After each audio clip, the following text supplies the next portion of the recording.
اہل حدیث فرقہ کب بنا؟ یہ میری طرف سے سوال، وہ لوگ بھی کرتے ہیں. جواب یہ ہے، سوال اہل حدیث فرقہ کب بنا؟ جواب، فرقہ تب بنتا ہے جب اپنی اصل سے جدا ہو. اہل الحدیث تو اپنی اصل سے کبھی جدا ہی نہیں ہوئے، جب سے حدیث ہے تب سے وہ. فرقہ جب بنتا ہے جب کوئی اپنی اصل سے جدا ہو جائے. یہیں پر وہ نقطہ حل ہوا کہ حضرت عثمان غنی نے یہ دوسری اذان کیوں جاری کی؟ بدعت ہے تو ہر بدعت گمراہی ہے. تو گویا کہ حضرت عثمان غنی بدعت کے مرتکب ہوئے؟ بدعت نہیں ہے. اذان کا مقصد تھا لوگوں کو نماز کے لیے بلانا. آبادی زیادہ ہو گئی، کثرت الناس، یہ علت ہے. کثرت تعداد علت ہے. علت پائی گئی تو اذان کو مقام زورا میں دلایا. بدعت کیوں نہیں ہوئی؟ اس لیے کہ یہ فرع اپنی اصل سے جدا ہی نہیں ہے. نہیں سمجھ میں آیا؟ یہ نقطہ سمجھ میں آ جائے تو بہت سارے مسائل آٹومیٹکلی سمجھ میں آ جاتے ہیں. فرقہ جب بنتا ہے جب اپنی اصل سے جدا ہو. اچھا، ایک سوال اور قائم کرتا ہوں کہ جب اللہ نے تمہارا نام مسلم رکھ دیا تو تم اہل الحدیث اپنا نام کیوں رکھتے ہو؟ جواب اس کا یہ ہے کہ یہ اہل الحدیث جو نام ہے یہ وصفی ہے، مسلم ذاتی ہے. اور وصفی نام رکھنا جائز، یہ تو حدیث سے ثابت کر رہا ہوں اور عقلی طور پر بھی ثابت کروں گا. پہلے یہ ثابت کروں گا کہ وصفی نام رکھنا جائز ہے. دلیل یہ حدیث پاک. وانی الزہری سمع محمد بن جبیر بن مطعم رضی اللہ تعالیٰ عنہ عن ابیہ قال ان النبی صلی اللہ علیہ وسلم قال انا محمد وانا احمد وانا الماحی الذی یمحى بی الکفر وانا الحاشر الذی یحشر الناس على عاقبی وانا العاقب والعاقب الذی لیس بعدہ نبی. رواہ مسلم فی کتاب الفضائل. حضرت امام مسلم رحمہ اللہ اس حدیث پاک کو اسی کتاب الفضائل کے اندر لائیں. نبی کریم صلی اللہ علیہ وسلم نے ارشاد فرمایا میرا ذاتی نام ایک محمد ایک احمد ہے اور میرے کئی وصفی نام ہیں. ایک حاشر ہے، ایک عاقب ہے، ایک ماہی ہے، ایک رحیم ہے، وغیرہ وغیرہ.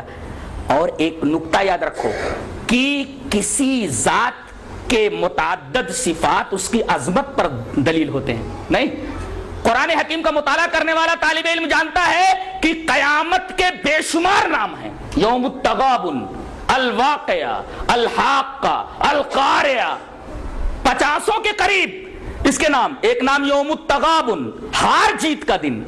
400 سے زیادہ، 400 سے زیادہ ہے جیسا کہ حضرت فرما رہے ہیں. یوم التغابن اسی میں سے ہے. یوم التغابن، ہار جیت کا دن.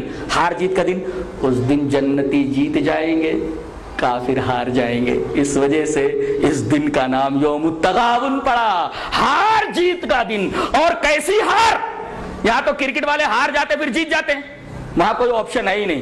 ایک دفعہ جو جیت گیا ہمیشہ کے لیے جیت گیا، جو ہار گیا سو ہمیشہ کے لیے ہار گیا. کوئی آپشن نہیں ہے، سیکنڈ آپشن ہے ہی نہیں، آپشن ہے ہی نہیں.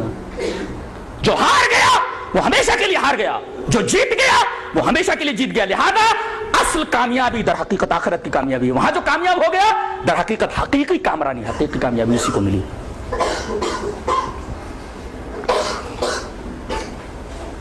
تو کسی چیز کے متعدد نام، متعدد اسما، اس کے متعدد صفات اس چیز کی، اس ذات کی عظمت کی دلیل ہوتے ہیں. جیسے قیامت ایک امر عظیم ہے، اسی وجہ سے 400 سے زیادہ اس کے نام ہیں. اور امام قرطبی رحمۃ اللہ علیہ نے یہ بات لکھی ہے کہ کسی چیز کے متعدد نام اور کسی چیز کی متعدد صفات اس کی عظمت شان کے اوپر دلیل ہوتی ہے. عربوں کے ہاں، اہل عرب کے ہاں تلوار کی بڑی عظمت تھی، بڑی اہمیت تھی. لہذا انہوں نے صرف تلوار کے لیے 500 الفاظ جمع کیے. 500 ورڈ ہے تلوار کے لیے.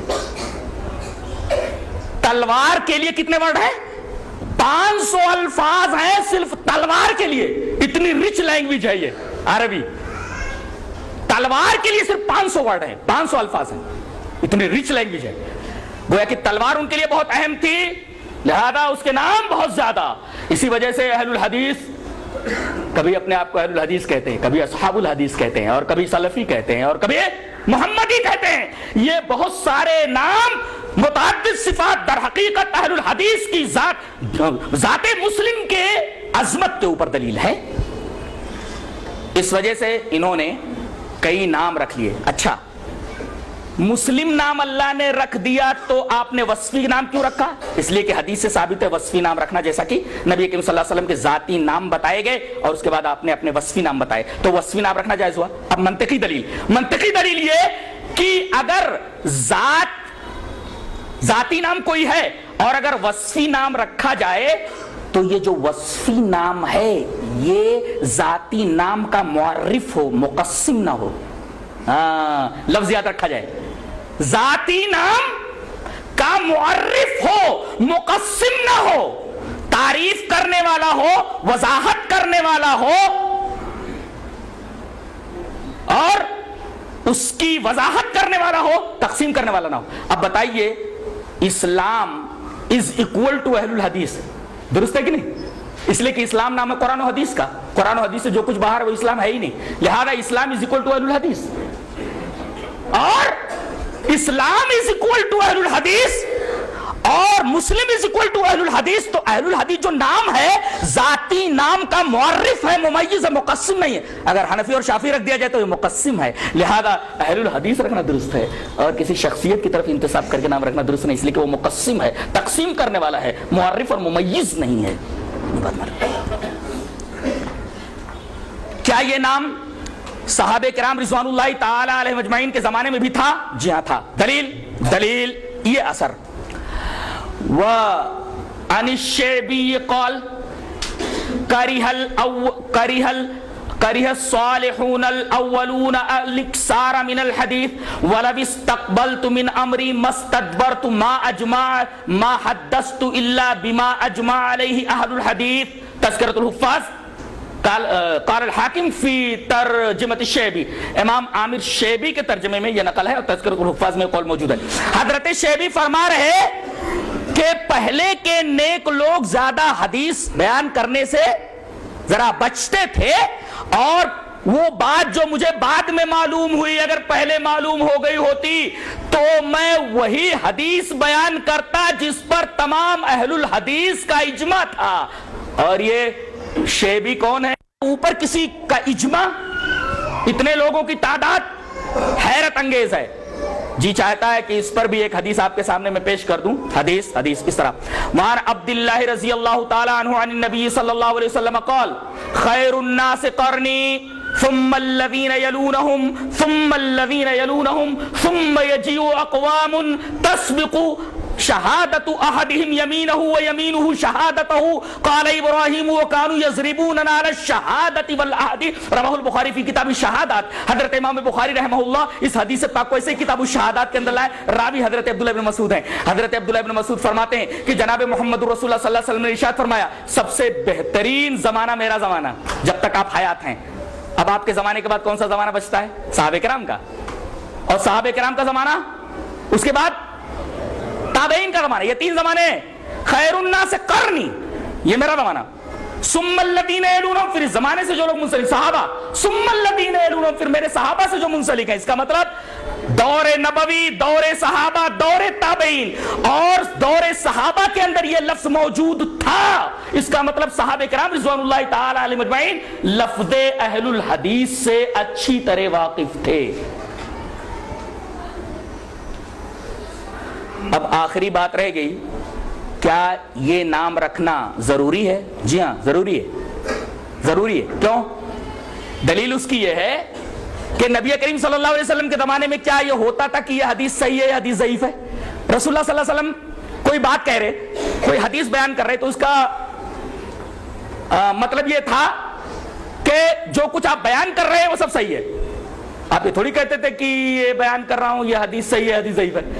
اور صحابہ کرام بھی یہ نہیں کہتے تھے کہ یہ حدیث صحیح ہے حدیث ضعیف ہے. اچھا بعد میں جب صحیح حدیثوں کے اندر ضعیف حدیث گھس گئی تو فقہاء نے، محدثین نے کہنا شروع کر دیا کہ یہ حدیث صحیح ہے حدیث ضعیف ہے، تاکہ معلوم ہو جائے کہ صحیح حدیث کیا ہے ضعیف حدیث کیا ہے، تاکہ لوگ ضعیف حدیثوں کو چھوڑ کر کے جو انسانوں نے گڑھ لی تھی نبی کریم صلی اللہ علیہ وسلم کی حدیث کے اوپر آ جائیں. تو آج پہلے مسلمانوں کے مقابلے میں صرف کافر تھے تو اور نام رکھنے کی ضرورت نہیں تھی، لیکن آگے چل کر کے جب بدعتیں پھیلی تو مسلم کے ساتھ ساتھ اہل السنہ نام رکھا گیا بدعتیوں کے خلاف، اور سنت کا پتہ چونکہ حدیث سے چلتا تھا لہذا اہل الحدیث انہوں نے نام رکھا، اس لیے کہ اہل السنہ ہو ہی نہیں سکتا کوئی جب تک کہ اہل الحدیث نہ ہو، اس لیے کہ سنتوں کا پتہ حدیث ہی سے چلتا ہے۔ کوئی سنت ڈھونڈنی ہو تو آپ کہاں ڈھونڈیں گے؟ حدیث ہی کے اندر تو ڈھونڈیں گے۔ اس کا مطلب اگر کسی نے کہہ دیا اہل الحدیث تو اہل القرآن بھی ہو گیا، اہل السنہ بھی ہو گیا، محمدی بھی ہو گیا،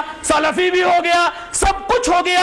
یہ لفظ اہل الحدیث بہت جامع ہے، یہ در حقیقت ممیز ہے دیگر تمام ان فرقوں کے مقابلے میں جو اپنی خواہشات اور اپنی اہوا، اپنے آرا، اپنے خیالات فاسدہ اور اپنی افکار کاسدہ کے اوپر قائم ہے۔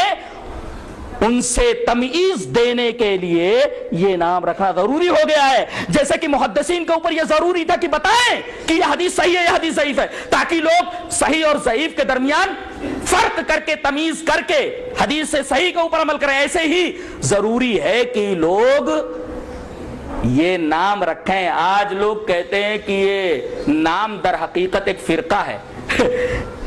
بہت غور سے سنو، لے کر جاؤ، آج یہاں سے لے کر کیا جاؤ گے؟ یہ آخری بات۔ ایک صاحب نے کہا کہ 4 ہی تو فرقے ہیں، یہ 5واں کہاں سے آیا؟ میں نے کہا کہ 4 فرقے کون سے؟ بولے کہ ایک سمندر ہے۔ بولے ہاں سمندر ہے، اس سے 4 نہریں نکلی، تو پانی تو وہی ہے، پانی تو وہی ہے۔ ایک سمندر ہے، 4 نہریں نکلی، امام ابو حنیفہ رحمۃ اللہ علیہ کی نہر، امام شافعی کی نہر، امام مالک کی نہر، امام احمد، 4 نہریں نکلی، یہ 5واں کہاں سے آیا؟ میں نے کہا 5واں وہی سمندر ہے۔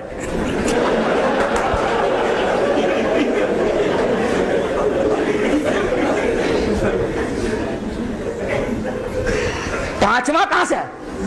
4 نہریں نکلی، 5واں کہاں سے آیا ہے؟ میں نے کہا سمندر ہی تو ہے، وہی اصل ہے، وہی اہل حدیث ہے۔ اچھا یہ 4 تو وہی پانی ہے۔ بولے پانی تو صحیح تھا۔ میں نے کہا لیکن آگے چل کے بارشیں ہوئیں اور بڑی گندگیاں آ گئیں سب اس کے اندر۔ اب اگر صحیح پانی اور صاف و شفاف پانی پینا تو سمندر کی طرف رجوع کرنا ضروری ہے۔ اب وہ آیت کریمہ پڑھ لو، تقریر کا اختتام۔ یا ایھا الذین آمنوا اطیعوا اللہ واطیعوا الرسول واولی الامر منکم فإن تنازعتم فی شیء فردوہ الی اللہ۔ اگر پانی گدلا ہو جائے تو گدلے پانی کو چھوڑ دیا جاتا ہے، ڈائریکٹ کنویں کی طرف، اصل کی طرف رجوع کیا جاتا ہے۔ وہی مطلب ہے فَإِن تَنَازَعْتُمْ فِي شَيْءٍ فَرُدُّوهُ إِلَى اللَّهِ وَالرَّسُولِ۔ اللہ تبارک و تعالی ہمیں نیک عمل اور اچھی سمجھ کی توفیق عطا فرمائے۔ وآخر دعوانا ان الحمد للہ رب العالمین۔